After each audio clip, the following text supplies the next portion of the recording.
is the owner of 2 funeral homes and small cemeteries in Magnolia Springs. He's a small business owner since he's been 26 years old. Served 15 years on the Magnolia ISD School Board, campaigns on restoring the Constitution. He has pledged to serve 1 term of 6 years. So you're only going to get in for 1 term if you will elect our next guest, candidate for U.S. Senate for the state of Texas, Mr. Glenn Addison.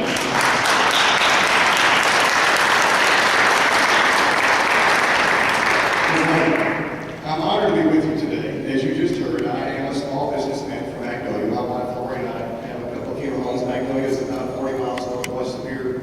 Spring is about 30 miles due north. And so I've been a businessman, as you heard, half my life. But I am, by the way, the only one of the 10 candidates that has never had a customer complaint. So I think that's important to take into consideration. You know, the older I get, and the longer I live, the more I see our federal government grow. It has grown, and it's grown, and it's grown some more. And I have seen our liberties decrease on an ever fast pace as that has happened. That's worrisome to me. And it's a result of this document not being obeyed. When you've got a federal government that has stolen vast powers from the states, we have a problem. I'm a bit tired of it, I'll tell you that. I bring some unique things to this race. You heard the pledge of 1 6-year term. I also will not take the lavish pension and the exclusive health care plan that members of Congress qualify for. I go to work. I will go to work for we, the people of the United States, in the spirit of the founding fathers who had a history of going to serve and then coming back to their day job. I'm not in this race to plant some seeds for a future race. This is my one and only rodeo. People of Texas deserve to have some options. And I think, as I say, I am a common man, and the good Lord's blessed me with some common sense. And so I'm going to say to people of Texas, in this election, you don't have to choose between career politicians, elitist insiders, and the establishment. My platform essentially is all about this document right here, the United States Constitution. I submit to you that it is the foundation. I submit to you that it is the foundation of our republic. You know, we've had that drought in Texas. Slabs all across this state have cracked. And I submit to you that we have a crack in our foundation, as evidenced by federal agencies and departments that are unconstitutional, daily telling we the people how to live, what we can do, what we cannot do.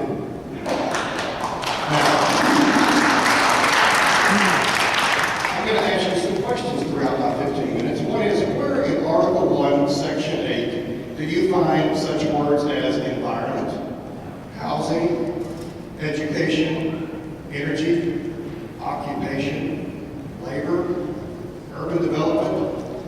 I submit to you, you won't find them there. Because the people need to remember that it was the states that created the federal government when the Constitution was ratified in 1789, not the other way around. And so, you know, I want you to know, in my life I have met some atheists that know more Bible passages than some Christians that I have known. But you know what? They didn't believe them. They didn't practice them. They were not in their heart. Somebody can have this document memorized, and if it's not in their heart, it's useless. You see, I am tired of sending moderates to the United States Senate who don't have this document in their heart.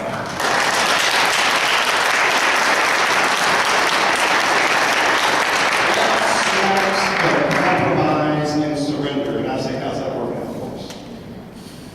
Some of you heard me talk about the little 6-year-old boy who found out that his mama is expecting a child. One day, his daddy picked him up from school and he said, Daddy, I understand that mommy's got a baby in her tummy, but how did it get there? Well, as you can imagine, the dad was most uncomfortable answering that question. So he hemmed and he hawed and he hemmed and he hawed, and finally the little boy got a little frustrated. And he said, Dad, it's okay. You don't have to make something up. It's okay if you don't know the answer. And I laugh about that. I tell you that story because there is a difficult question that some of you all, and I'll tell you a whole lot of people in the conservative movement,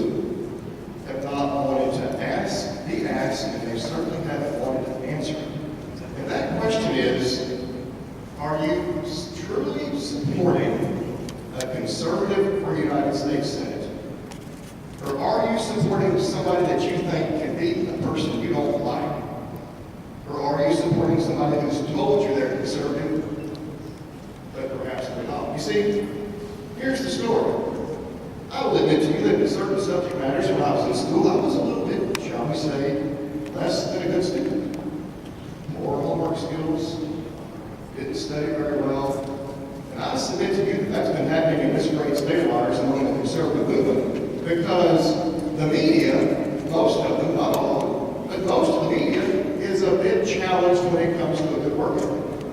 You see, when they write a story, they only want to mention people that they've heard of because it takes work to come check on Clint Addison and check out Clint Addison and what Clint Addison's about. They're a bit lazy. And they only talk about the top tier, if you will. And you need to know, because I've witnessed it all across this stage, that one Tea Party group after another and one group after another that's not, whether they're women's clubs or whatever, have been infiltrated by moderates who want you to think that you have a choice between a moderate and a Tea Party darling who's a conservative, and that's about all they want you to think about. Well, I'm going to give you a little bit of a test this morning, and let's just see if when I'm done, maybe I'll hopefully prompted you to do some homework. Question number one, these questions are not tough. I don't need you to answer them, because you must remember that Texas is one of the reddest states. Question one, does being against partial birth abortion automatically make you a conservative? I submit it does not. I know many moderates, independents and Democrats that are very much against partial birth abortion. The same question for taking God out of the Pledge of Allegiance. I submit to you that doesn't automatically, if you say, no, don't take God out of the pledge, I submit to you that does not automatically make you conservative. The same thing with removing the Ten Commandments from government property. The same thing with telling the world court to stay the heck out of our business when it comes to who we execute in Texas. The same thing goes with gun control. In Texas, really? So the fact that people, when you hear a candidate say, I fought for these things, I have taken these bullets, I have stood before the court. Well, good for them. That means that they're a good Texan. That does not mean that they're a good conservative. I want to share with you what I believe are a couple of litmus test issues in terms of between a moderate or a flaming moderate, as I say. I coined that phrase, by the way. I mean, the Chinese and steal. A moderate or a conservative position. First issue, the EPA, the biggest job-killing entity on the face of the earth. It is not a we're not, and right now we are not. The Environmental Protection Agency is unconstitutional. It needs to be abolished. When we have a federal government that is more concerned about business and salamanders than the livelihood of American workers, we have a problem, ladies and gentlemen. Now, my position is clear. It must be abolished. But you need to know that the top three candidates in this race all want to keep it and, quote, reform it. Now, when I hear that word reform spoken along with something that is unconstitutional, this is what I liken it to. I'm a common man, a simple man. A snake has got two fangs. You remove one of those poisonous things and you say, we have reformed the snake, forgetting that that remaining fang can still kill you. Now, that's what I compare reforming the EPA to. You're either going to do what's constitutional and abolish it, or you're not. Now, here's the deal. We've got a lot of compromise and surrender going on in Washington. I'm sick and tired of it. We also need to abolish OSHA, the National Labor Relations Board, and the following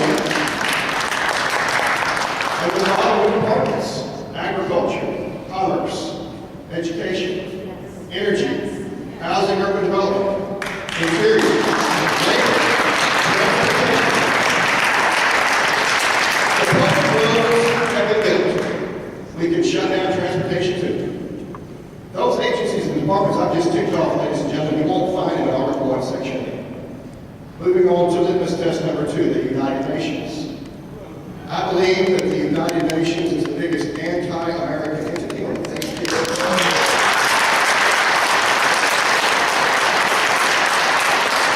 They despise our Judeo-Christian heritage. They despise the United States Constitution.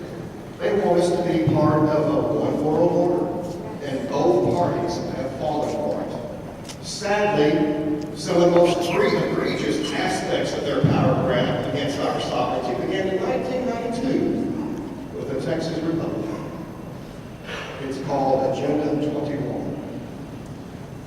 Do you people really want Agenda 21 to move forward? Do you want the United Nations to tell us where we can live? Do you want the United Nations to tell us what fuel we can use in our vehicle and to power our homes and our companies? Do you want the United Nations to dictate what we teach our children? Then why are some of you supporting globalist candidates who told you they're conservative, yet who want us to remain in the United Nations? And let me make it perfectly clear. All of the top tier candidates want us to stay in the United Nations. I ask you to do your homework. The very future of our nation is at stake, ladies and gentlemen. My position is plain. The UN needs to get out of the U.S., and the U.S. needs to get out of the UN.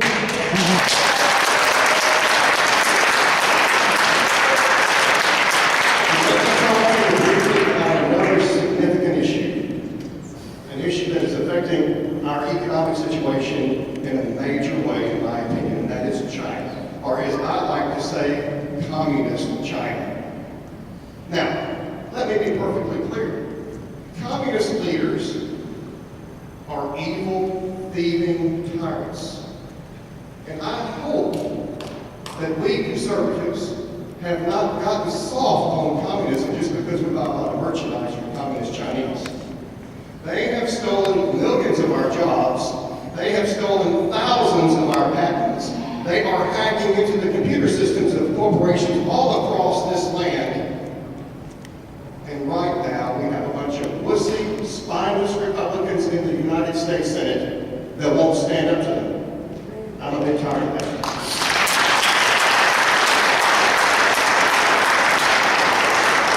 We need a United States Senator that will work for we, the people of the United States, not the People's Republic of China. Now, I want you to do your homework. Let me make this perfectly clear to you, so I'll slow down so I don't talk too fast. You heard me mention that any number of American patents are being stolen on a yearly basis. You need to know that the gentleman sometimes referred to as the darling of a certain group is currently the lead attorney representing the Shandong Linglong Rubber Company, which is a communist Chinese tire company convicted in 2010 of stealing an American patent from Jordan Fisher. They were convicted in 2010. They appealed, and this U.S. Senate candidate, that you can do your homework on, is representing it. Now let me say this. He has every right to do that.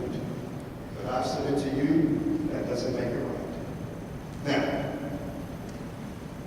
I don't mind telling you that it bothers me that somebody who wants to be the next United States Senator from Texas is fighting on behalf of a communist Chinese company and their workers versus American workers. Maybe that doesn't bother you, but I'll tell you flat out it bothers me.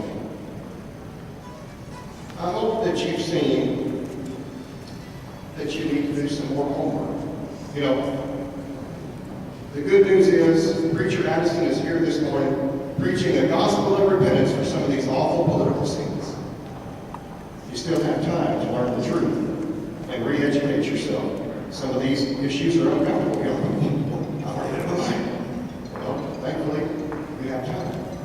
It's going to take courage to think outside the box and consider this common man. I want to tell you a couple of other things. If I'm your next senator, most pieces of legislation that I introduce will begin with the following 5 words. This bill is to repeal.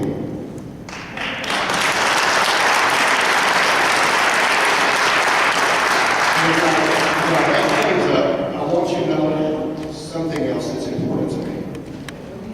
I am not an empire builder. Having said that, I want you to know that I favor hunting down and eliminating terrorists wherever they are and giving our people whatever they need to get that done. But I will not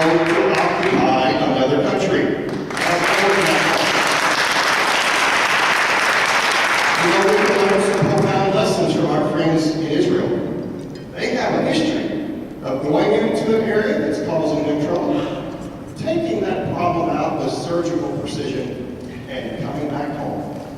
And when they have followed our example of occupying another nation, they met with stalemate and defeat. I think we can learn some valuable lessons there. And I will say this to you. It's not in the book for us to be sticking our nose in the way other countries run their business. And another problem I have is giving American tax dollars to over 150 nations, most of which despise us. And so if you want to help build a mosque in Uzbekistan, you whip out your checkbook and get after it.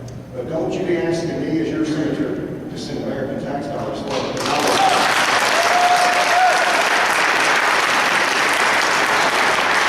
And so in closing, I say to you, just because I'm a common man without a whole lot of money, without much name recognition, but with a heart that I believe has been burdened by the Lord to get up and say, folks, get your head out of the sand.